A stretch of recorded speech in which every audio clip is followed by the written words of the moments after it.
Yodofo awurade abasade ne onyam nti yɛda so etiase ne etiase a wo hia me so me ho hia ho odofo ade ba ko pɛ ne yɛhu sɛ yɛkitu mu a ne yɛtena sase su yi a odofo yɛbɛkɔ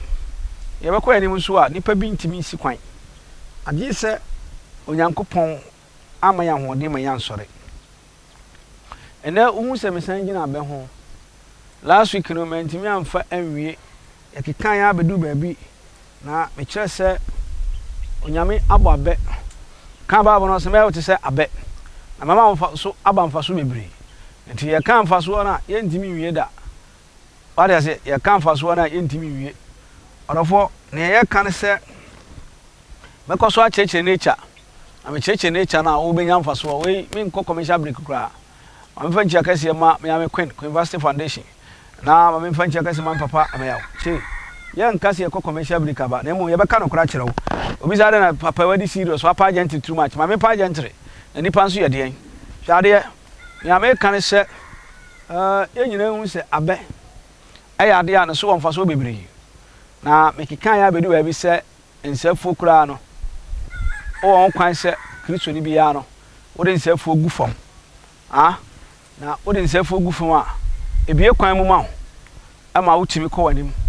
amba kyerɛ o kan Psalm 75 a awurade yankopɔn de di kan de red one egu fam na me kan ya na ebi nti ase ebi nso ehu we ye agrika aba a enyina kwakwaye abeten we na enyini bɛyɛ abeten na aba we no brody du ya ye friend brody bi se akamenko eno na ba ne nkete no we su ya agrika ba ye friend akamenko ye wo abetin tin we ya agrika ba ye friend akamenko na tie ena me kire wade kakra bi me say o time mem fa me ho abufuo ma obu mfu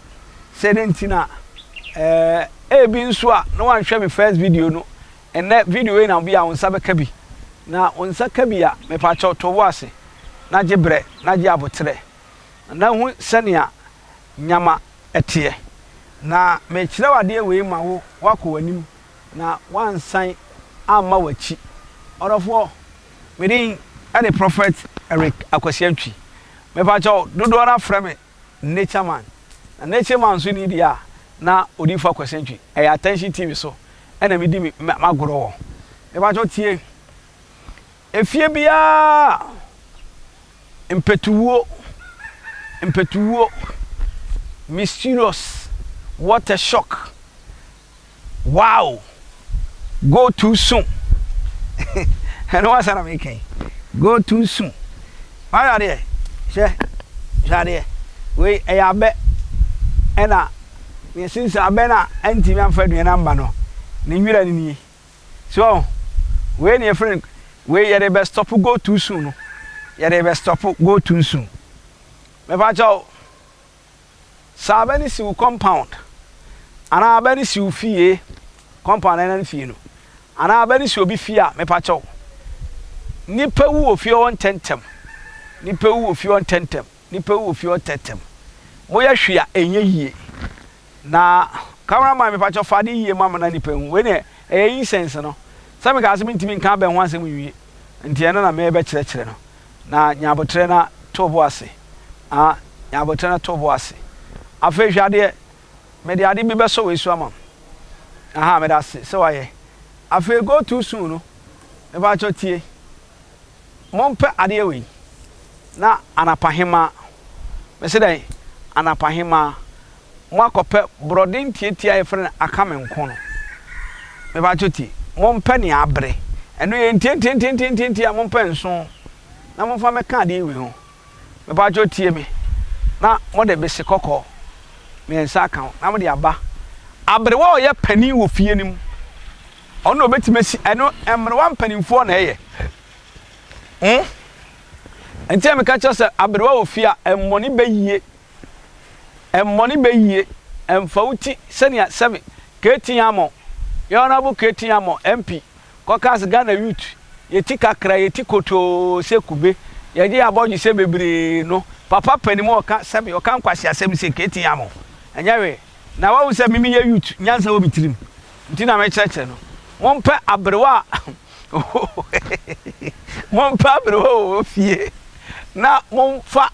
eye asese dwa tie enye plastic chair ne ye we ye de asese dwa ena eye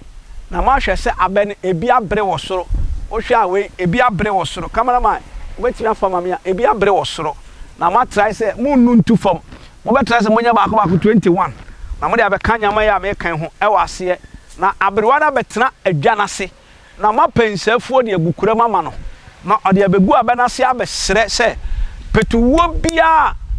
atwa abusua no nipa pagya bedu bia na wawuo no osre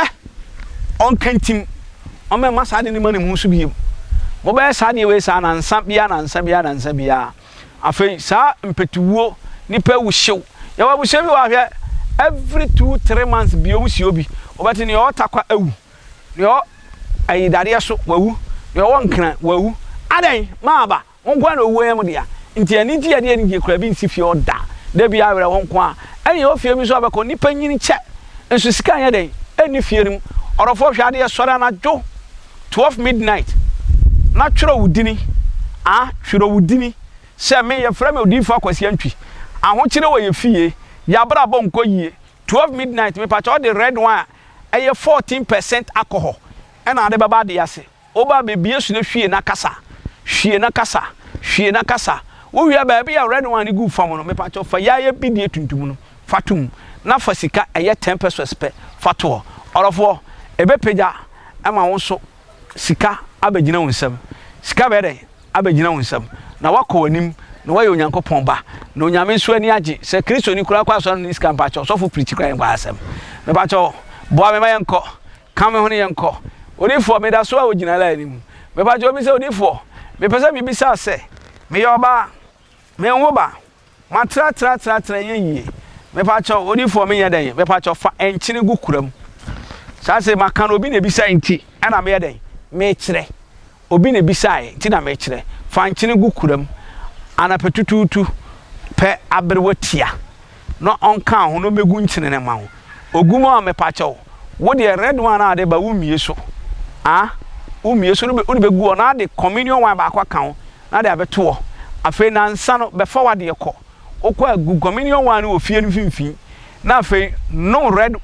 communion one no ofie finfin na afi red one no bie so awie pia na wa hwie agu fam o hwie agu fam afi hwe abe na no se cameraman me pa cha ma me kwa ha we ye de ye prae tetebre no obonsi ma me no bubu omo ntwere na waka abom no wa kikire na ede prefie no ye ne sa ba bia hwie red one no awie pia afi fa amana chiko no asore na de prae no e de pra wo pra wie pe me pa cha ko ukun nchen na ne ni hie ma hamana che 1 o'clock me pa cha wo be fa furu no nyame asiesiu no nyame ahye wani onyam obi se odifo me de ne me hu akiri kwan ada na waka nsem a wo mani fa hu dwiri ni sa ampa me ana me kan nsem ahinta me ana nyame de adom me enu nti na manfa mre wo se bra betue sika nsem a kyerɛkyerɛ no me kyerɛkyerɛ free na mu fa na fa ya adwuma me pese wo try na wo hu nyame ka no kristofo se wo kwa so de me ka collection de to ye sample na mu so no aya ade de aboa no ho de ontimi nye enu nti na me ka se ben akwasi antwi me wo ablekuma agape William Street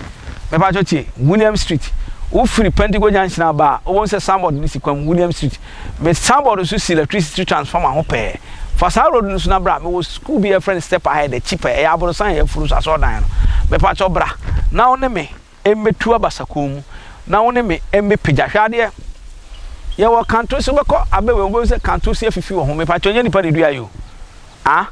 akwala ni tiri abon ama oya ni hwie yi no me pa cho pe kanto se na befa abewe na duane ba akopɛ aba abre wo so ba akopɛ twitwe ho na yamfra kanto se na sone na me pa cho nya suo ni firi ade no na fa so akwala na petututu me pa cho etina wuo apro no odisua de be yi orofo aye Attention TV na ne ame kan se Attention TV ni ya na onyame sunsun ensunie obi so difo me wa akwara o yetwafo ha na hia me no akwara o yetwafo me pa cho tie me pa cho ko ba bia ya to abewe ni bi egu fon ya to agu for me pa cho catch us open safu me say den catch us open safu aya Christopher ye nya atwom me mpanya atwom sa o me kan sama say na tie sa na me ka no ko ba bia ye to abe no me so me say me nkofa mbre o ensafu no bi wa mo di sugar from na e kwan kwa kurase kopa kurase de papa no ntunkum ye fra bibi kwa ska say me pentunkum first product ye fra ni ntunkum anya ensafu na aye kakra ye fra ntunkum akwara wo twa ye fra bibi ntunkum kopa ensafu na fra ntunkum no na me pa chaw ka kire ne otwa abede se me pa chaw me pentunkum onya ntunkum na pa chaw fabra fie me se Friday fabra fie onu be fie me pa chaw empre ho to bo ase ka kire ne owa abede so se me onya ntunkum na me pa chaw abede na ye yi anim se no anim na ye de eja asifo no omu twetwa me pa chaw mo obi mo ya den omo obi fa gu na fabra fie ana petutu onka so bia no na wo de banchia haban tie nie wo tie me kasma jam kwasasam no na tie wo de data hwa to kase wo de data ahwa to kase bu banchia haban kom se be ma famna me kire me kira de ya me pese references no hwe banchia haban no wei eye baako 7 ne ne nsa 7 no nini fa wo bu ni sa pera de agu fam na de akwara ne to anapa na honka so bia na na tena fam me pa cho man nsefo no binom wo bra de ne gum na osibanchi duans na man no ye ne sa for 21 days me pa cho etwire yare ne ebefiri wakọ me pa cho wenye prayers wenye fasting wakọ tiem la ba ye nkwasi asem kwa onyankopon de nature sabaha they can cure they can heal eno di fa kwase chi me kire wo se bombode se wo benye bi ntunkum okwa akas mepeden odifo a church se me mepe ntunkum ba bia yetu abere obi se odifo no me ti abrochi me de nya nsafu ubenya bi uti abrochi nsafu ubenya ka che ma me so nko ba bia yetu abene gufuma we agrek we no ya to agufom a ye twa ye bunu mu no eno first nsafu no ena ohia na ade aso etwere na no na ade aso etwere no afiri akwara na abrabum na okwa banchi dua no ne pi 7 no na obebubu agu fam na ade ne to asi so ba menkire onyansa baako nti na akwa abe ne so na wo no yansafuo no boza na pa no before mbe soja no mkobu banchi anwira begu ho omo be katakata nyama so sania emmoa no emmeboro wo sania ohaw bi amade no mo ye no eno kyese tumi ewo nyamensem nature ewo tumi nature nso ni dia no di fa kwasi antwi enie afetie abeya edido mo ba o na mo me kire secret bi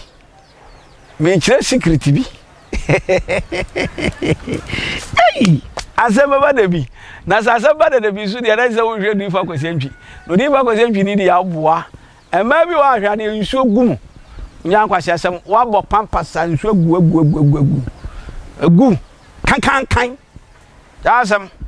e kira de na o jeje ne ho ena odifu e de o yehye papa me yehye anga wo me kira fa wa nsuogu a wo ro panta kan nsuogu ma kira ne ja hyehe no oziko ko abena ntini no abeni ntini na kope na wo horo kama oba sino wadurum si na wi afansuo no ho no wi ahwade kope insafuo no ntunkum no na fafra nanom just of glass every 3 days wi a hwese nsuo no besan gu biem a odofo me nkasa biem me nkasa biem me kase me kansa mo awo ebeji nsam na wi a de hwe se nsuo no begu a nsu kan no bati biem a nya me kan no me ka kire wo